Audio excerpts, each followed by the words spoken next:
So you grew up in Ohio. What was that like? That's also for those who don't know, Ohio has the most pizzerias per capita in the Really? United States. Facts of Oh life. my god. Yeah, You take the good, you take the bad, you put them together. What do you have? The facts of life. Sorry. that's it. Yeah. What was it like? So it's interesting. I grew up on tavern style pizza. So we had two go-to spots, Marion's Pizza or generally Little Caesars, because my dad got a good deal on the pizza.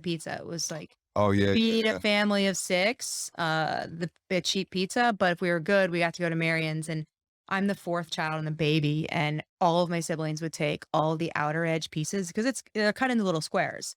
Oh, so it's a big one, like kind of like that average Chicago style, where it's kind of a big It's pie, like no, 60 it's just a cents. round it's just a regular round pie, like Right, but small, they cut medium, it into large, squares. into little squares, yeah, and so, like, the best pieces of the tavern style pie are all the outer edges because 'cause they're the most crisp.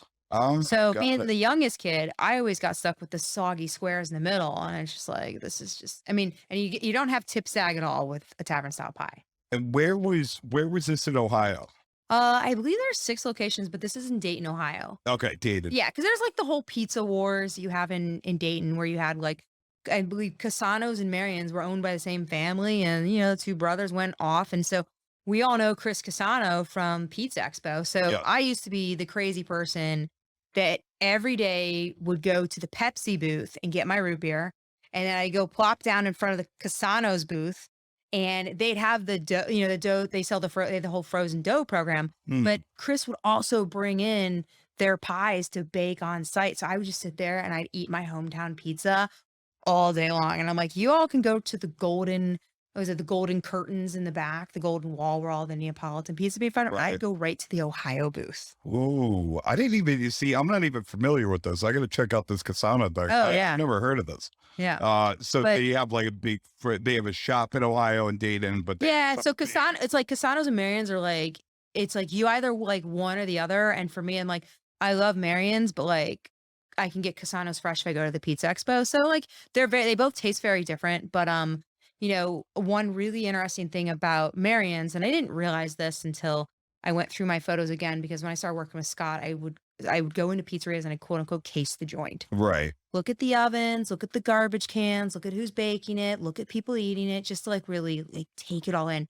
So Marion's, they always had these, I think I don't know if they were Blodgett's or Baker's Brides, like these old gas deck ovens right in front of you. But all the pizza came off a belt. Cause you like Okay. Yeah, 15-year-old very kids well. making the pizza. Yeah. Everything's like idiot proof. So like, everything, they use a dough press, they sauce it and they top it and then they just put it on a rack. Oh yeah, there you go. Ranked number one in the nation If of you independent pizza restaurants by Pizza Today magazine, 2013, 14, 16, 17, and 18. Yeah, 2 words, road trip. Road trip. Ah, So they also serve submarine sandwiches, and Mike okay. sells potato chips. But yeah, I mean, I think they were one of the top independent pizzerias. Yeah, it says right there. Yeah, Uh, that's what it says. It says yeah. ranked number one. But so what's really I'm gonna cool, fact check that. here's the coolest thing about this pizzeria is that when you walk in, on request, you can ask them to bake your pizza in the original ovens from the 60s. Oh, really? Yeah, so the fastest way to piss my dad off is to order the pizza out of the ovens because I mean, there's a big difference between baking your pie on a belt versus in a deck oven. Sure. So my dad was just like, why is this, why is it not consistently crunchy? Why did it melt the way? And I'm like, Dad, you're having it the way they did it in the 60s, which is the coolest thing.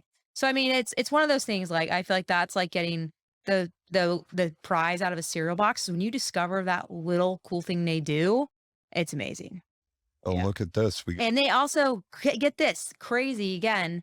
They use Stanislaw and Grande, and they're 2 ingredients I use in my own pizza. yeah. And part of the reason I use those ingredients, not just because I love them, but because it pays homage to my hometown and my hometown favorite pies. I feel like every great pizzeria I've ever been to, like, use Stanislaus and grande cheese. Like, growing up in New Yep. York, like, we actually had this weird time in New York pizza where everybody started like half and halving it.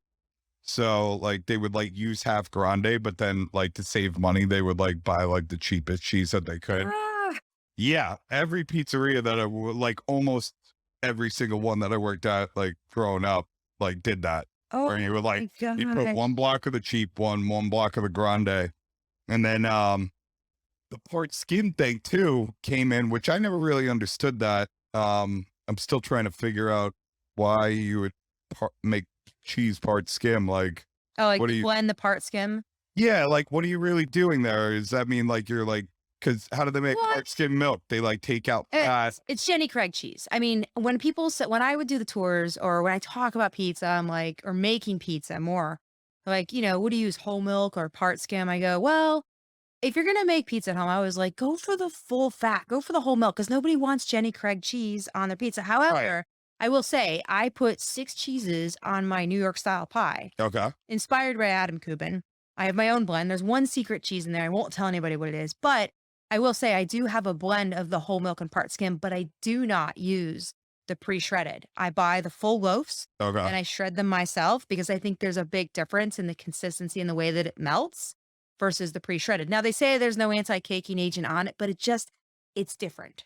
Right. And I don't like the layer of oil that comes on when you use the pre-shredded. So I go the difficult route, but I think that sort of embodies what I'm doing with my own pizza is that, it's like mixing small batch and the attention to detail. And those are the things that make a big difference. So, sure, they might be using, and I think the cheese they use, by the way, is like, you can't buy it here in New York, but it's little tiny cube cheese, like the tiniest little cubes. Oh yeah, I've seen grande Yeah, you cheese can't that's get it like here. that. And I'm like, You can't get it? Ace won't sell it to me. Oh, well, that's Ace. All right, let's we- talk to Grande. somebody's got it. Somebody's got it. We got to call up the grande rep. But if you want to make like a tavern style pie, because I mean, think about it. It's the way, the product of the 60s, we talk about like, as we'll go into the pizza tour thing for a moment where you're like, well, Hobart introduced the industrial cheese shredder in 64. Okay. So how were they preparing cheese prior to that? Well, they weren't using industrial cheese shredder. They were cutting it by hand and they were cubing it. So that's why we go into like, how is the cheese prepared and put on the pizza? And I think about these guys, that they're still using that type of cheese.